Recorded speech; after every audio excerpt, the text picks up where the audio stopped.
You're still running your business on QuickBooks? QuickBooks? More like quicksand. The bigger your company grows, the faster you sync with outdated software that just can't keep up. You don't have time to spend dealing with manual processes, multiple systems, delays, and scrambling to get the numbers you need. It's time to get on solid ground. NetSuite by Oracle, the scalable solution to run all of your key back-office operations, no matter how big your company grows. NetSuite gives you visibility and control over your finances, inventory, HR, e-commerce, and more. Everything you need to grow all in one place. NetSuite helps you automate your key business processes and close your books in a fraction of the time. Think days, not weeks. In fact, 93% of surveyed organizations increased visibility and control over their business since making the switch from QuickBooks to NetSuite. Right now, NetSuite is offering a one-of-a-kind financing program only for those ready to graduate from QuickBooks. Head to netsuite.com/C-Suite. That's special financing for you graduates at netsuite.com/C-Suite. netsuite.com/C-Suite. The key to sustainable leadership lies in the ability to thrive in uncertainty, ambiguity, and change. Grand Heron International brings you the Coaching Assistance Program, giving your employees on-demand coaching to manage through a challenging situation and arrive at a solution. Visit grandheroninternational.ca/podcast to learn more. This podcast is part of the C-Suite Radio Network, turning the volume up on business.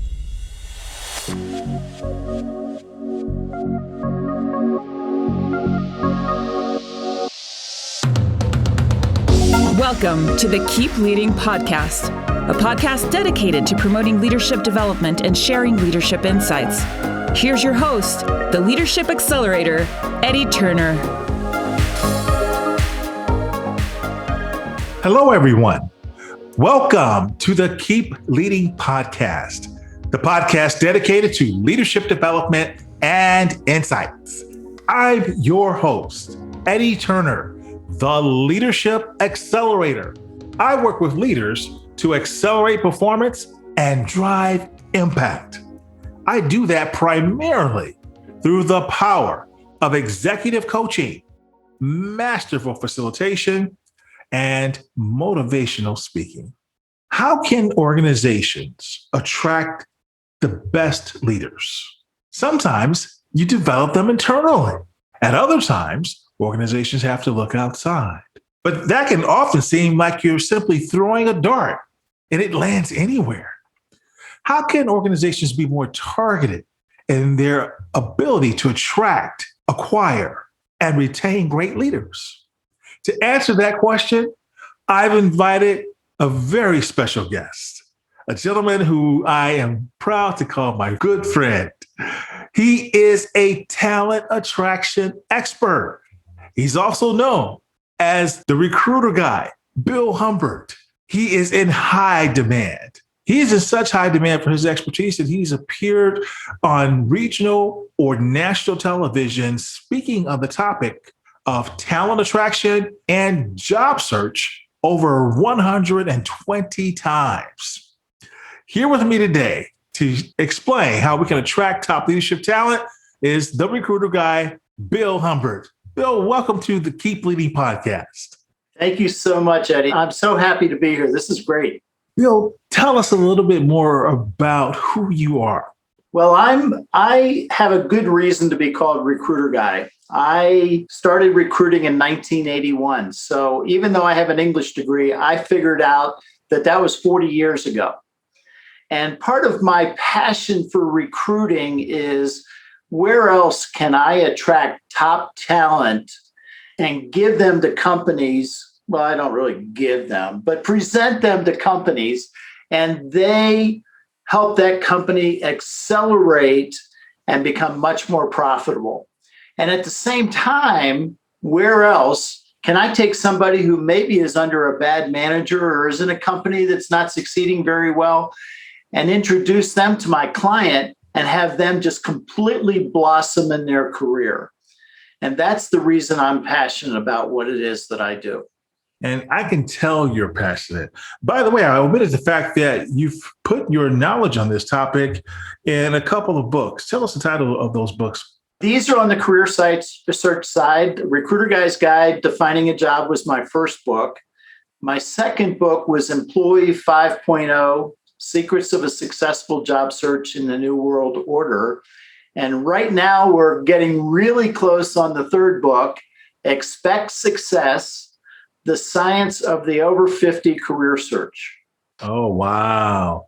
I bet that will be a source of really good encouragement and aid to a lot of people, because I'm hearing people in that over 50 category talk about the difficulties of a job search. And that's true. And what I bring to the table for all these people, Eddie, is I'm a recruiter, so I'm able to pull the curtain back to help them see how to really go about successfully finding the best job. And how do you do that? Now, that will take more than 25 or 30 minutes. But essentially, one of the real quick thing is 74 to 76% of all jobs are filled through networking. 8% of all jobs are filled through posting and what I call praying. I hope the right person's looking at my resume. And 8% are filled through me, through recruiters. So the best way to find a position that's a new position, new career for you, is to do it through networking. What an interesting statistic. And I love your phrasing, posting and praying. That's very interesting. And, that's so true that oftentimes when you have just responded to a post, you're very unlikely to hear from anyone. And even sometimes going through a recruiter, you may get contacted and you never hear anything back. It is definitely the networking system. So thank you for giving us the 20-second answer on that. And folks who want to have the full answer just have to book you for a session. There you go. Yep. All right. We'll tell them how to do that at the end of our interview here. What is the most important action companies should take when they are trying to secure top leadership talent in the attraction phase? The first step, Eddie, is to understand that recruiting, talent attraction, is a sales process. It mirrors the sales process perfectly. And unfortunately, human resource departments don't understand that. They try to make it an administrative function because that's what all the rest of what they do is. So it's understandable. I would suggest to executives, to the C-suite, that they cut the recruiting function out of HR and put it either under the COO or the CFO, because that makes far more sense. So the first step is to understand that they're in a sales process. Now, in that sales process, the second step is to create a solution to fill the need that you've identified on the sales process. And on the recruiting or the talent attraction side, that step is to create a job description. And that means that the job description is the foundation of the entire sales process of talent attraction. Interesting, Bill. You're saying to all my dear friends in HR, where I have spent a little bit of time working, that they really should be salespeople. And because they're not, they really haven't done that part of the business the best service. I hate to say it, a lot of them are my friends too, Eddie. But think about it. When you're looking at new positions today online, so often what happens is the person goes to apply for the position. And in the old days, what did they do? They took their resume and they faxed it or they emailed it to the recruiter directly. Today, it's going into an applicant tracking system. Now, that applicant tracking system usually forces them to complete an application before they submit their resume. And this is for professionals. Well, the top talent what they do is they go, I'm out of here, because they know very rarely will they ever be contacted after that point. So why put 25, 30 minutes into an application when nobody's ever going to call you? It's unfortunate, but that's what companies are doing today. And so they're treating it as an administrative process. We'll get all our paperwork done first, even though it's electronic, and then we'll worry about attracting them. Well, I'm sorry, that's too late. Well, Bill, you make a lot of sense on that. And that's why I want to just to highlight that point, because it is so true. I can't tell you the number of senior people who are extremely talented, who've said precisely what you just said. And as a result, companies can almost draw a dotted line to their ability to be a high performance organization and this process. Oh, absolutely. It's totally together. Yeah. So you've also, and as I've listened to you speak, you've made a differentiation between attracting and acquisition. Tell me more about that. So think about it. Talent attraction is becoming a company where people want to come and join you. Talent acquisition, even by the name, almost sounds like it's an administrative process. Now, I can tell you what's going to happen. Talent attraction is going to get really successful when people start realizing that it's a much better way of going about it. And then HR departments are going to say, well, we're going to call it talent attraction too, but they still have to fill out that application before they submit the resume. That's the way it works. That makes me think about the blue chip companies that, as you say, people want to work for, whether there's a job opening or not. There's always a top 10 list of organizations that anybody would love to work for. And then there's everyone else. And so is this what you're referring to when you say the talent attraction? It absolutely is. Very nice. Very nice way of thinking about that. So what's the best source for organizations to go to if they want to, you said maybe not HR on this, but if people want to get the attraction phase right, what's the best source to go to? Well, there's a couple of things that they probably should do. First of all, they should pay attention to their website, because if a person is interested in a company, what are they going to do? They're going to start typing in the URL to the website and go to the website. For me, it's very interesting when it's difficult to find careers on a company website. There's one major telecommunications firm whose name I'm not going to give you, but I will tell you that they've been around just about forever. And if you search for careers on their homepage, even at the bottom, it's not there. Now, if this is a sales process and they need a ton of people, wouldn't it make sense to tell everybody about that, make it easy? Mm-hmm. So on the website, on the homepage, especially companies that are growing quickly, it's important to get out there and just say, I know marketing owns the webpage, but get out there and say, we're hiring, and just allow people to click on that and have it go directly to the list of openings. Marketing has demonstrated that every time a group of people have to click to find a list of openings on a website, you lose half of them. That's substantial. So you're start at 400, you go to 200, and you go to 100 in just 3 steps, 3 clicks. Now, who left in that first 200? Top talent. Yes. So there's a price to pay for not having this done right.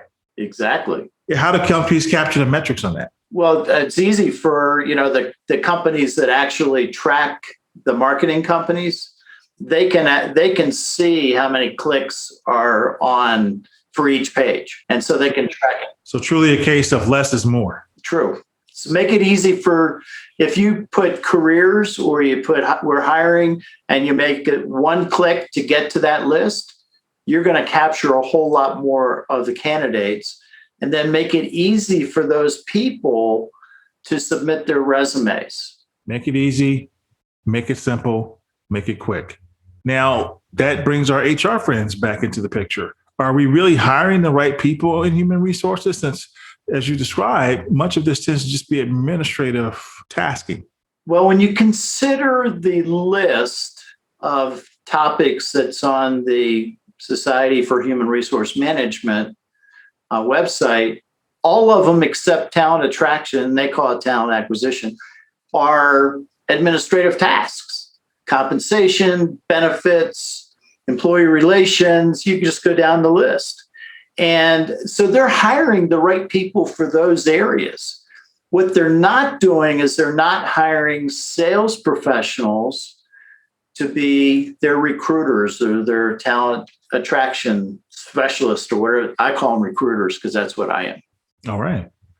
Is there any organization out there that you look at and say, wow, they're getting it right? They're the best example, best in class. Well, I'll tell you, Amazon's having a lot of success right now. And part of the reason they are is they're allowing their employees to get involved in that process. And so if someone comes in through an employee, the employee gets a little bit of a spiff, and they also at that point, they move that person's resume up to a higher level because they've been introduced that way. And I'm sure that that's part of the reason why they've hired so many people in the past year. Yes, I seem to hear their name a lot now that you mention it. Yep. Yeah. All right. Very good. Bill Humbert, we're talking to him. He is the recruiter guy. He is a talent attraction expert, and he's explaining how we can attract top leadership talent. We'll have more with Bill right after this. This episode is brought to you by Simply by Frito-Lay. You have enough on your plate, but now there's one less thing to overthink with Simply by Frito-Lay. It's your favorite Frito-Lay snacks with ingredients to feel good about, like Simply Blue Corn Tostitos, Sea Salted Ruffles, and White Cheddar Cheetos Puffs. All made with no artificial flavors or colors. So enjoy what you love and look for Simply brand snacks online or at a store near you. Hey C-Suite Radio listener, Greg Greenberg, General Manager of C-Suite Radio here. If you're enjoying this great show, then you're obviously aware of the power and explosive growth of podcasting. That said, you may not know the amazing reach and ease of podcast advertising. Here at the C-Suite Radio Network, we have over 150 podcasts reaching millions of listeners each month, and all with affordable advertising slots ready to promote you and your business. We'll even help create and record your ad at no extra charge.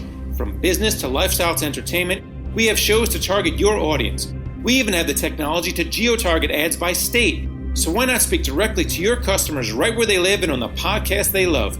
Reach out to C-Suite by emailing me at greg.greenberg@csuitenetwork.com. Again, that is gregg.greenberg@c-suitenetwork.com. This podcast is sponsored by Eddie Turner, LLC. Organizations who need to accelerate the development of their leaders call Eddie Turner the Leadership Accelerator. Eddie works with leaders to accelerate performance and drive impact. Call Eddie Turner to help your leaders one-on-one as their coach, or to inspire them as a group through the power of facilitation or a keynote address. Visit EddieTurnerLLC.com to learn more. This is Patricia Fripp, the presentation skills expert. And you're listening to the Keep Leading podcast with my friend, Eddie Turner. We're back, everyone. I'm talking to Bill Humbert. Bill is known as the recruiter guy. He's a talent attraction expert who's appeared on regional or national television speaking about talent attraction and job search over 120 times. He's the author of 2 best-selling books with a 3rd on the way. We're talking about how we attract top leadership talent. Before the break, Bill, you were explaining to us how companies are attracting talent, how they can do it, and who is doing that the best. And we talked a little bit about applicant tracking systems, but we didn't really get into that in detail. In the old days, you could reach out to the certain job titles and kind of get in by making a direct plea to a hiring manager. You can't do that anymore. You have to go through the system, literally. And these job applicant tracking systems put a huge firewall up for that reason. Can you tell us a little bit about how they work? You talk about favorite topics. So first of all, companies do a poor job in writing job descriptions, number one.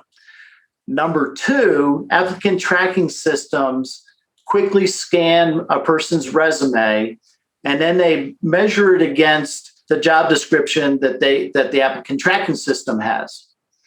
And if that person doesn't have 88% of the correct keywords, they get dinged every time. Yeah.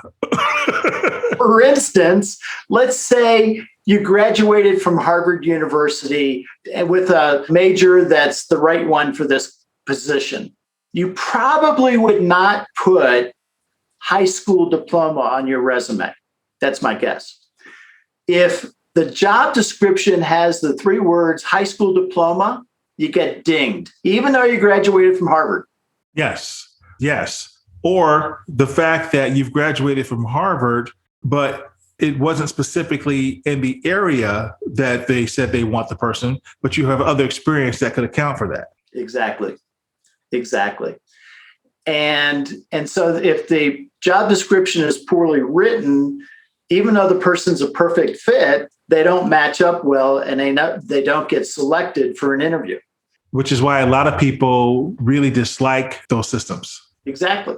Well, that's the reason 74 to 76% of all jobs are filled through networking. They just go around HR. Yeah. And Bill, the other reason that I hear people talking about their dislike of these systems is because they always force you to put in a salary requirement and negotiate against yourself. I have a hack for that. Go ahead. Tell us. Here it is, folks. So they will not allow you to write the word open, negotiable, anything like that. They force you to put a number. The recruiter guy hack is write the number 1. Okay. In every place where they look for a salary requirement or what do you seek or a salary that your current salary is, which in 23 locations, you can't do that anymore. It's illegal. So you write the number 1. And then what happens is they get to your resume, you got lucky and they picked you out of the crowd and they go, I saw in your application that it said 1 was what you were looking for.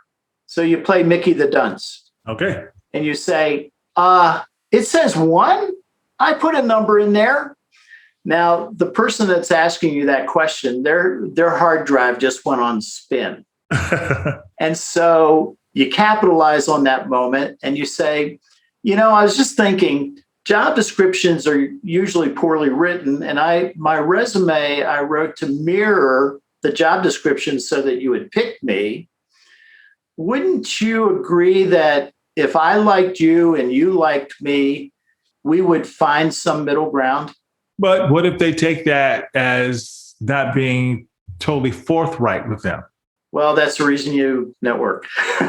Okay. So they don't understand they're in a sales situation. In a sales situation, you negotiate. Well, in any negotiation, the first party to put a number on the table loses. That's a good rule of thumb. Yep. Think about real estate. What's the first thing you do when you want to sell your house? The realtor says, okay, it's worth X number of dollars.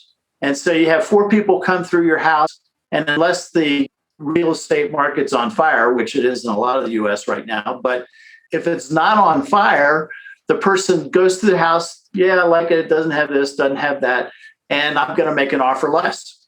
Well, the same thing happens when you're conducting your salary negotiation. If you put a number on the table, they'll say, well, we got to train you for that, and we got to do this. And so they start to try to lower whatever it is. It's best not to give a number and let them value the position at the company level and then extend an offer to you. I have an entire script in all my books.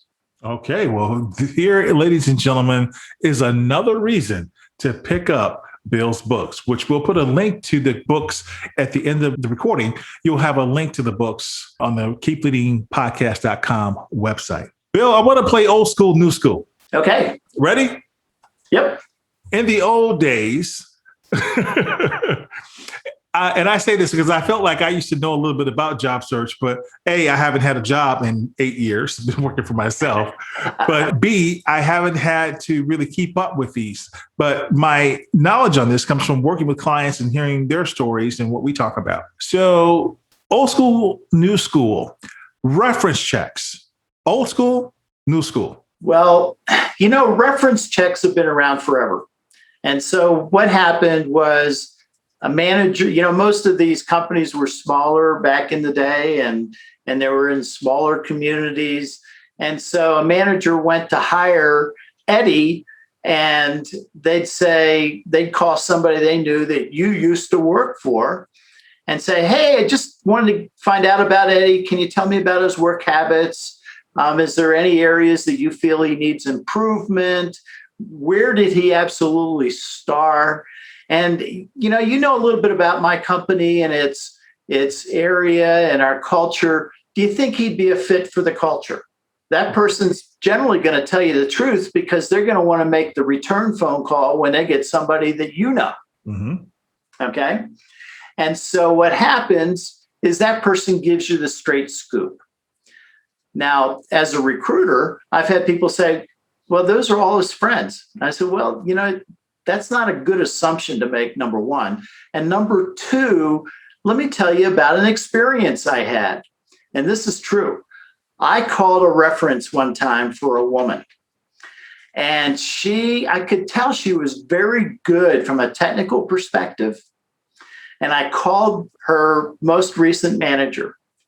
And when I told the manager the name of the person who used her name as a reference, the manager burst out laughing. And she said, I cannot believe she used my name because I fired her 2 weeks ago. Oh, my. Well, so it was something that was standard in the old school. In the new school, is that still a good practice to do reference checks? It absolutely is. Companies are complaining all over the place. We can't find a good cultural fit. Well, guess what? The reference check is where that happens. All right. Even if it is a list of their friends, there can still be valid people to check on them with. In my experience, I've done a lot of reference checks over the years.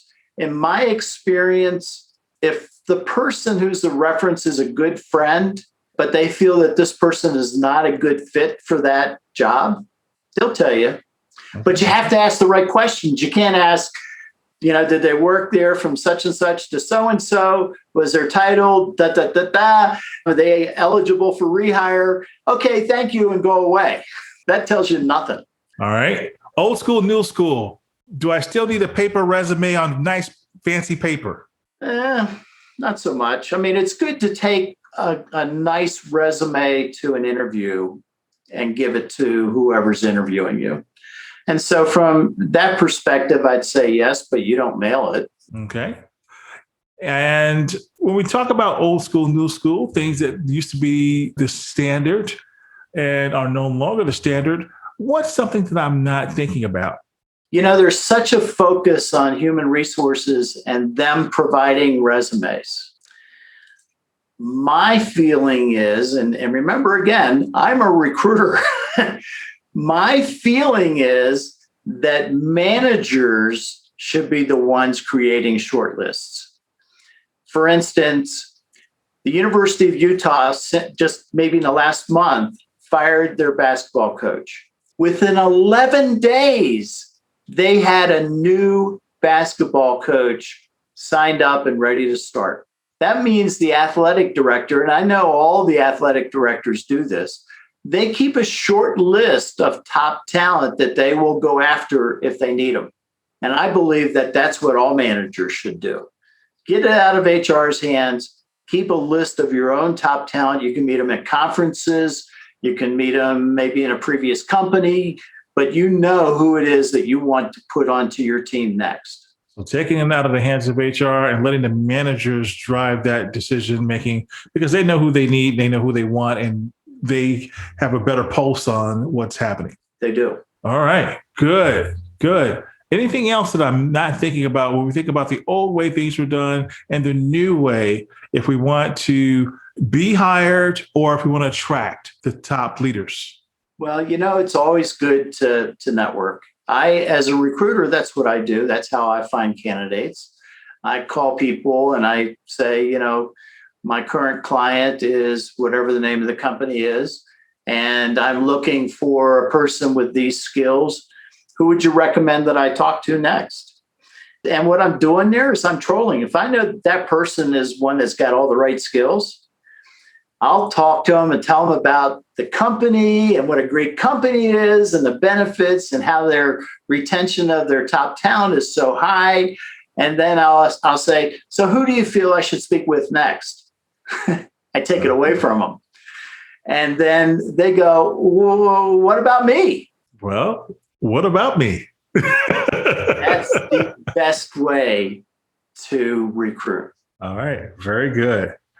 Well, Bill, I have thoroughly enjoyed talking to you and learning more about how to attract top leadership talent to organizations, and as a leader, how to maybe get into an organization using some of the techniques that you've shared. What is the main message you want to leave our listeners with?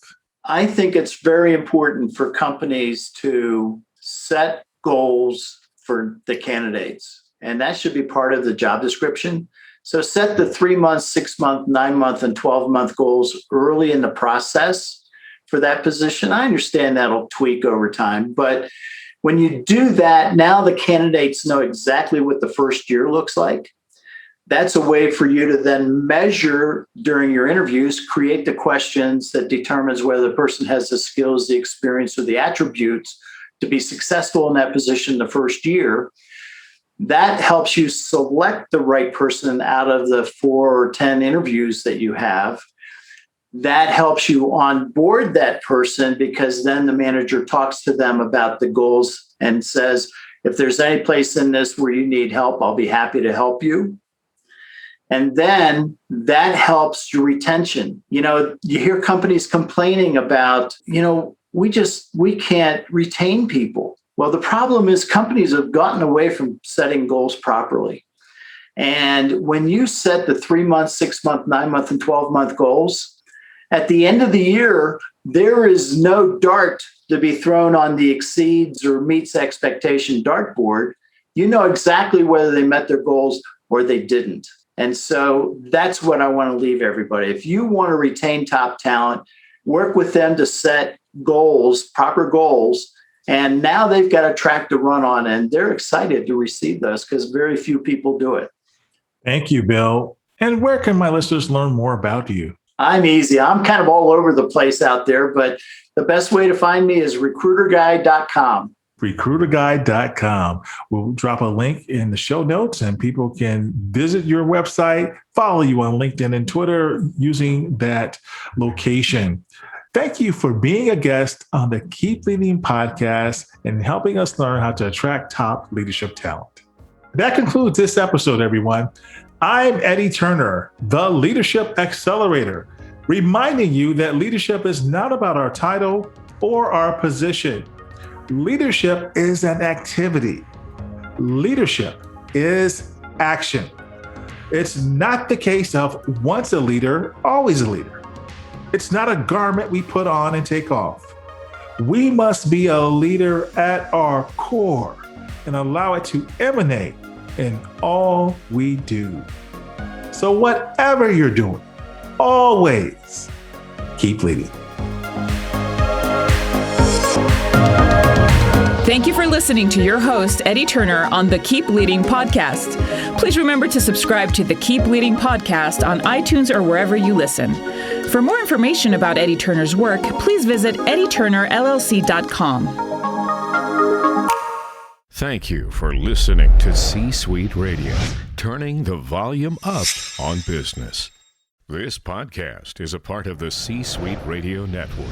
For more top business podcasts, visit c-suiteradio.com.